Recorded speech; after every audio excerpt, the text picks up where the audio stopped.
Hello, this is MilesLuigi, and welcome to the final closing thoughts of Super Mario Infinity, Mystery of the Magic Wand.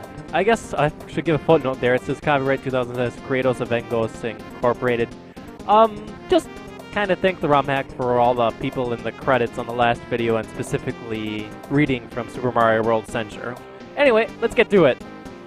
Now, my original reason for choosing Super Mario Infinity as a ROM hack to play through and review first was because it was one that looked like it would be a lot like the original Super Mario World. Now, if I really wanted to, I probably should have gone with Super Demo World in some respects, but you all know what, I just felt like choosing this. This one happened to stand out, and that's one thing I'll give this ROM hack credit for. It did actually stand out while I was just looking for a ROM hack that was similar to Super Mario World.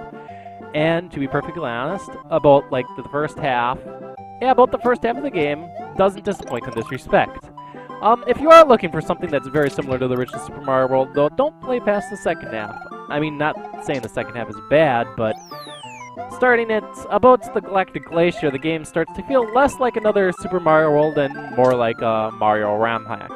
Said before, not bad, but if you're looking for a Super Mario World 2 that isn't Yoshi's Island, this game starts out in that respect pretty well, but then kind of falls apart. The graphics are, for the most part, pretty spot on, not saying that there isn't, places where it isn't spot on. This is the first example in the game. You enter C-Spot 3 and you get grassy, patchy ground, and you can't tell where the ground starts or when it ends and where the platforms are. I mean, this just happens right early on in the game. It's not pretty at all. Albeit, this honestly isn't as bad as some of the other problems the game has. And this is before, the graphics in most areas are pretty top-notch. That doesn't mean that there isn't problems. Specifically, in Galactic Glacier, there's this text box that you cannot read. I mean, you cannot read this text box. You cannot read this text box. Just for fun, I even did a contrast test on these colors. 1.09 to 1 contrast ratio. That's horrible. Blech. And if it wasn't for this one level, I'd just say level graphics are pretty damn good, but then you get hit by this level, Hidden Palace, you enter it. What the hell? What the hell, man? Ugh, I feel like barfing. Blah. But other than those hiccups, I mean, basically the rest of the game's graphics are pretty damn good. Nice custom graphics are always a big plus, and you wanna know what? Especially in Wacky Woods here, I personally thought Wacky Woods' art design was perfect, but for the rest of the game, I mean, the art design, pretty damn good. I'll give it pretty damn good score. Going to the next area, the Overworld, completely custom and even has a pretty damn catchy theme, to be honest, with it.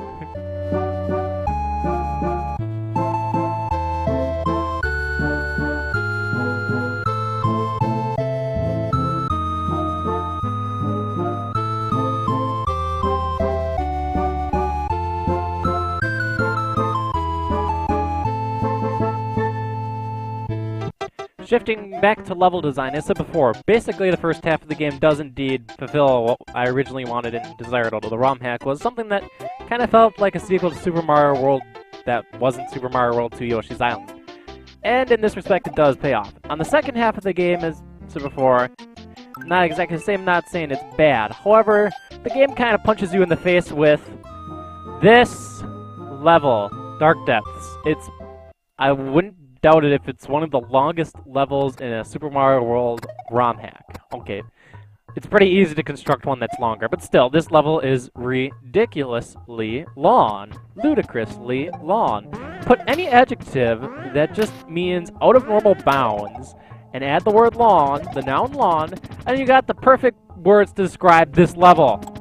And I'll be honest, the ROM hack tends to be pretty clever with its lawn levels. A lot of them have, like, keys or something like that. If you grab a key and then die, you can still go through the locked doors, but this level it doesn't. All it has is this charging Chuck here that wants to give you a hug. Let's give him a hug.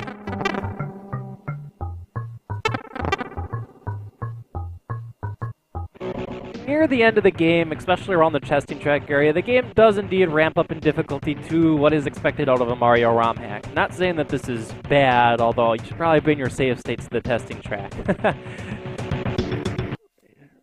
And to be perfectly honest, I actually really like the testing track area despite its great difficulty. part of me decided, you know what, I feel like going through some of the levels without, you know, save states. And here's, my result on the first level. What a great first run this ends up being.